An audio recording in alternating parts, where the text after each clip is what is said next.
पढ़ाई की राहों में मेहनत से न हार मानो, सपनों को सच करने की बस चाह रखो। आज जो संघर्ष है वो कल की कहानी बनेगी, तेरी मेहनत की ये दुनिया भी मिसाल बनेगी। नमस्कार बच्चों, आप सभी का स्वागत है YRS लर्निंग हब में। इसी मोटिवेशन के साथ आपको स्टे मोटिवेट रहना है एकदम, ठीक। आपकी जो डेस्टिनेशन है उसे आपको चूज करना है, उसे पा के रहना है किसी भी हालत में, ठीक। तो उसका सिर्फ एक ही आपकी डेस्टिनेशन है, जो उसे पाने के लिए सिर्फ एक ही चीज है, hard work hard work hard work, ठीक। पूरा डेडिकेटली आपको हार्ड वर्क करना है और आपके इस हार्ड वर्क में सिर्फ एक ही आपका साथी रहेगा, वो है YRS लर्निंग हब, ठीक है। तो बच्चों, आज की क्लास हम स्टार्ट करते हैं करंट अफेयर की। बहुत ही इंटरेस्टिंग क्लास है जिसमें हम 8 जनवरी का पूरा करंट अफेयर एक ही वीडियो में वन शॉट फोड़ देंगे, ठीक। सारी चीजें हम डिस्कस करेंगे इसमें। और जो 7 जनवरी का करंट अफेयर था उसका PDF आपको मिल जाएगा, ठीक। ड्राइव लिंक में आप जाओगे तो उसका एक्सेस आपको मिल जाएगा। कुछ लोगों को क्या होता है कि जो हमारी टीम है ना, इकट्ठा एक साथ बहुत ज्यादा बच्चों का ट्रैफिक आ जाता है तो नहीं दे पाते हैं एक्सेस, लेकिन आपको मिल जाएगा, ठीक। वहां पे सारी चीजें आपको मिल जाएंगी। अलग इंडिविजुअल सब्जेक्ट्स हैं जितने, उनकी भी PDF आपको सब कुछ मिलेगा सिर्फ एक ही प्लेटफॉर्म में। आपको क्या करना है, YRS learning hub YouTube channel का चैनल सब्सक्राइब करना है सबसे पहले, टेलीग्राम चैनल ज्वाइन करना है, कोई भी अपडेट्स होगी आपको उसी में मिलेगी, और किसी भी तरह की फेक न्यूज से आपको बचना है। तो चलिए हम 7 जनवरी का अपना करंट अफेयर स्टार्ट करते हैं। सॉरी 7 नहीं, 8 जनवरी का। तो first of all, first news है हमारे लिए, Amit Shah launches Bharatpol portal to enhance international police cooperation. जो हमारे होम मिनिस्टर है हमारे देश के, ठीक। कौन है होम मिनिस्टर? अमित शाह जी। उन्होंने भारत पोल नाम से एक पोर्टल लॉन्च किया है। मैं शॉर्ट में अमित शाह लिखे दे रहा हूँ, AS, है ना। इससे क्या होगा ना कि हम जो इंटरनेशनल पुलिस कॉपरेशन है उसमें तालमेल, जैसे देखो क्या होता है कि भारत में अगर कोई भी चीज है तो वो तो पुलिस विभाग, हमारी भारत सरकार सॉल्व कर लेगी आसानी से, ना, क्योंकि हमारे पास ये नहीं है कि आप इस जगह नहीं जा सकते। लेकिन जब हम अंतर्राष्ट्रीय किसी और देश में क्राइम होता है ना, भारत से जुड़ी कोई चीज है, कोई क्रिमिनल क्राइम करके यहाँ से भाग गया है, तो सामंजस्य बैठाने के लिए दूसरे देश के साथ हमें एक चीज, कोई भी अच्छा सा पोर्टल चाहिए होता है। पोर्टल या कोई कॉपरेशन, ऐसी संस्था हो जो कॉपरेट कर सके बाहरी पुलिस व्यवस्था के साथ, इसलिए इसको लॉन्च किया गया है। तो क्या नाम है उस पोर्टल का? भारत पोल, ठीक। Union home minister Amit Shah inaugurated the Bharat pole portal developed by the central bureau of investigation. Portal किसके द्वारा बनाया गया है? सेंट्रल ब्यूरो ऑफ इन्वेस्टिगेशन, जिसे अपन CBI बोलते हैं कि ये केंद्रीय एजेंसी है, central agency. This platform is designed to streamline the process for Indian law enforcement agencies to seek international assistance through Interpol in criminal matter, ठीक। कोई भी क्रिमिनल मैटर है जो इंटरनेशनल लेवल पे है, तो जो हमारे यहाँ की लॉ इन्फोर्समेंट एजेंसीज हैं वो बाहर एजेंसीज के साथ बात करके मैटर को जल्द से जल्द सॉल्व कर सके, है ना, और किसी भी क्रिमिनल को जल्द से जल्द भारत की ओर प्रत्यर्पण किया जा सके, ठीक। फर्स्ट न्यूज क्लियर है। इसमें दो तीन चीजें आपको एकदम याद रखनी है। भारत के वर्तमान में होम मिनिस्टर कौन है? अमित शाह जी हैं। कौन सा पोर्टल उन्होंने हाल ही में लॉन्च किया? भारत पोल लॉन्च किया है। और भारत पोल किसके द्वारा बनाया गया था? तो CBI, central bureau of investigation के द्वारा बनाया गया था, ठीक। चलिए अब नेक्स्ट हम देखते हैं प्रवासी भारतीय दिवस इवेंट। प्रवासी भारतीय दिवस ये एक दिन होता है, ये कब मनाया जाता है? हर साल 9 जनवरी को, ठीक। और इस साल इसमें बहुत सारे प्रोग्राम आयोजित किए जाते हैं ना। जो ओवरसीज इंडियन कम्युनिटी होती है उन्हें ही हम प्रवासी भारतीय बोलते हैं ना, जो भारत के होते हैं लेकिन भारतीय होते हैं लेकिन बाहर किसी देश में रहते हैं, उसे अपन ओवरसीज इंडियन कम्युनिटी बोलते हैं। वो भी भारत के डेवलपमेंट में बहुत ज्यादा मदद करते हैं। तो इस साल प्रवासी भारतीय दिवस इवेंट का आयोजन ओडिशा में किया जा रहा है, ठीक। ओडिशा की राजधानी क्या है? भुवनेश्वर। ये चीजें आपको एकदम याद रखनी है ना, जो सारी चीजें मैं लिखते जा रहा हूं ये भी आपको याद रखनी है। और ये सारी चीजें इंपॉर्टेंट, किसी भी चीज को आप हाई, मतलब ऐसे नहीं लोगे लाइटली, हल्के में नहीं लोगे। अगर टीचर आपको बता रहा है तो वो चीज इंपॉर्टेंट है, ठीक। क्योंकि क्या है, अभी तो आप 9th 8th क्लास में हो, 9th का देने जा रहे हो CHS क्लास 9th, है ना, का एग्जाम। क्लास 11th वाले बच्चे होंगे, आप CUET के लिए भी अगर अपेयर हो रहे हैं तो वहां के लिए भी करंट अफेयर बिल्कुल हेल्पफुल है। बहुत सारे मेरे ऐसे कमेंट बॉक्स में मुझे क्वेश्चन मिलते रहते हैं, मेल में भी पड़े रहते हैं, इंस्टाग्राम में भी मैसेज आते रहते हैं DM में कि सर ये क्या है हमारे लिए हेल्पफुल है, सर हम SSC की प्रिपरेशन कर रहे हैं, GD की, क्या है हमारे लिए हेल्पफुल है? सबके लिए हेल्पफुल है। करंट अफेयर थोड़ी चेंज हो जाता है। करंट अफेयर तो वही रहता है ना, जो चीजें आपको बताई जा रही हैं सारी चीजें इंपॉर्टेंट है, सारी चीजें नोट करना है, कॉपी और पेन लेके बैठना है, ठीक। दोनों चीजें आपको क्लियर है?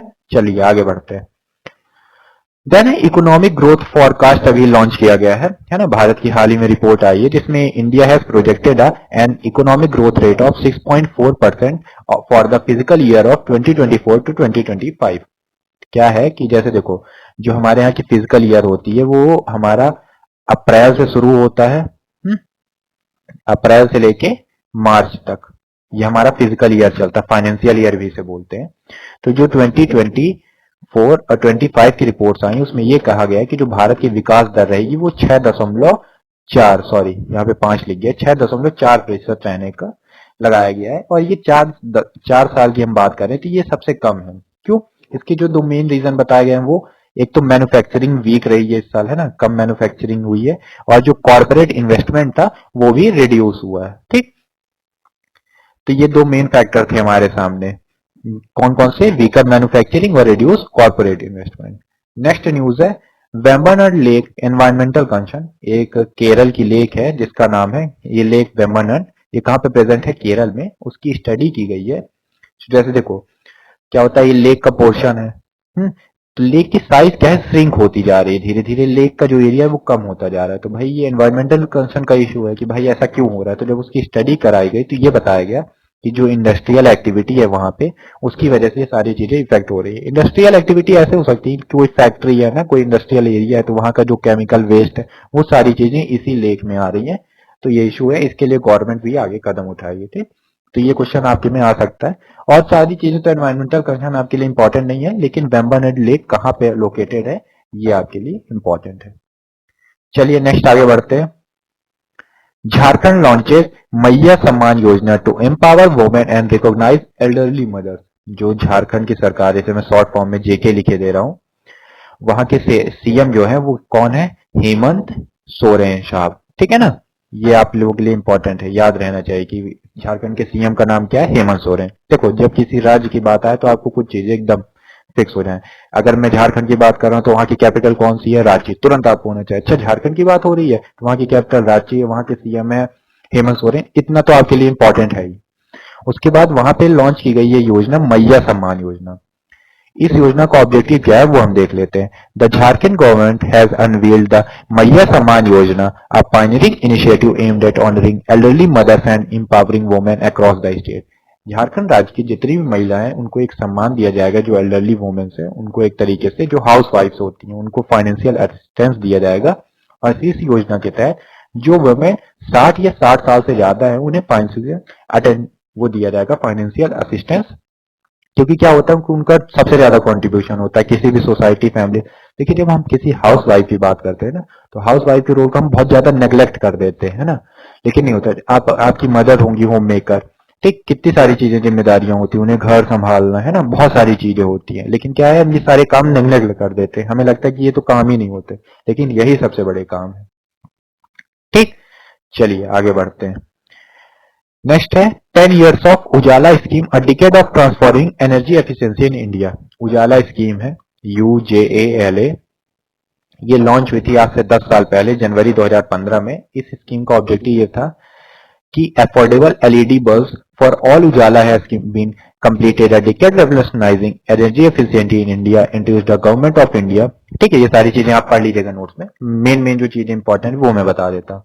उजाला स्कीम को लॉन्च किया गया था 5 जनवरी 2015 में। इसको टोटल 10 साल हो चुके हैं। कितने साल हो चुके हैं? 10 years कंप्लीट, एक डिकेड हो गया। इसका ये ऑब्जेक्टिव ये था कि जो एनर्जी एफिशिएंसी और जो कंजम्पशन है उसे कैसे रिड्यूस किया जा सके, है ना, लोअर इलेक्ट्रिसिटी बिल को किसी तरह कम किया जा सके, और जो हमारा क्लाइमेट चेंज का इशू है उसे भी सुधारा जा सके। ठीक, तो ये हमारे लिए इंपॉर्टेंट है उजाला स्कीम का। एलईडी बल्ब के पहले जो अपन यूज करते थे वो सीएफएल बल्ब होते थे, वो बहुत ज्यादा इलेक्ट्रिसिटी कंज्यूम करते थे, है ना, एनवायरमेंट फ्रेंडली भी नहीं थे। तो इससे एक क्वेश्चन आपको ये बताना है, एलईडी का फुल फॉर्म क्या है। ये साइंस में भी प्रीवियस ईयर क्वेश्चन में आप लोगों के आ चुका है एलईडी का फुल फॉर्म। ठीक, सीएचएस क्लास 9 में आ चुका है। नेक्स्ट बात करते हैं, Indonesia joins BRICS as full member expanding the group influence. एक ब्रिक्स इंटरनेशनल समूह है BRICS, इसको हाल ही में किस देश ने ज्वाइन किया है? इंडोनेशिया ने। ठीक, ये याद रखना है आपको, इंडोनेशिया। और एक तरीके से वो फुल मेंबर के रूप में ज्वाइन किया है। ये एक ऑर्गेनाइजेशन ग्लोबल एक्सपांशन है। ये दिखा रहा है कि किस तरह ब्रिक्स अपने आप को ग्लोबल लेवल पे फैलाता जा रहा है। तो ब्रिक्स के जो मेजर कंट्रीज जो इसके पार्ट हैं वो हैं Brazil, Russia, India, China and south Africa. ठीक। सबसे पहले इसका नाम ब्रिक था, लेकिन फिर जब साउथ अफ्रीका ज्वाइन किया इसे, तो यहाँ पे साउथ अफ्रीका का एस तो अलग से एस, ब्रिक्स नया नाम इसका हो गया। ठीक है। इसका एम ये है कि प्रमोट किया जा सके कॉपरेशन, जितने भी देश हैं ये जो ब्राजील, रशिया, इंडिया, चाइना और साउथ अफ्रीका, इनके बीच में एक इकोनॉमिक कॉपरेशन बैठाया जा सके, पॉलिटिकल सिक्योरिटी मैटर्स को लेके ये सारे मेंबर नेशन साथ में रहे, है ना। कोई भी प्रॉब्लम होती है सारी चीजें हैंडल की जा सके साथ में। नेक्स्ट है Bihar to host women's kabaddi world cup 2025। Bihar जो है, जो वुमेन्स कबड्डी वर्ल्ड कप 2025 का होने वाला है, वो किस राज्य में हो रहे वाला है, किस राज्य में होने वाला है? बिहार में। ठीक। तो अब बिहार मैंने यहाँ पे नाम लिया ना, तो बिहार की कैपिटल बतानी है, क्या है बिहार की कैपिटल? है पटना। ठीक। बिहार के सीएम का नाम क्या है? नीतीश कुमार। शॉर्ट में मैंने लिख दिया है ना। और कल आपको याद है, कल की मैंने करंट अफेयर की क्लास में बिहार के गवर्नर के बारे में बताया था, जो पहले केरला के गवर्नर थे, फिर वो बने आरिफ मोहम्मद खान। ठीक। तो ये सारी चीजें एकदम क्लियर रहनी चाहिए। ठीक। अब आगे बढ़ते हैं। Bihar has been chosen as the host state for the prestigious women's kabaddi world cup 2025। 2025 kabaddi world cup का आयोजन बिहार में किया जाएगा। ठीक। और इंटरनेशनल कबड्डी फेडरेशन ये अंतरराष्ट्रीय एजेंसी है जो कबड्डी के इंटरनेशनल गेम्स को होस्ट करती है। Next, India wins women's hockey junior Asia cup 2024। जो women's hockey junior Asia cup हुआ उसका विनर कौन था? इंडिया था। ठीक। इस खेल का आयोजन कहाँ हुआ था? Muscat, Oman.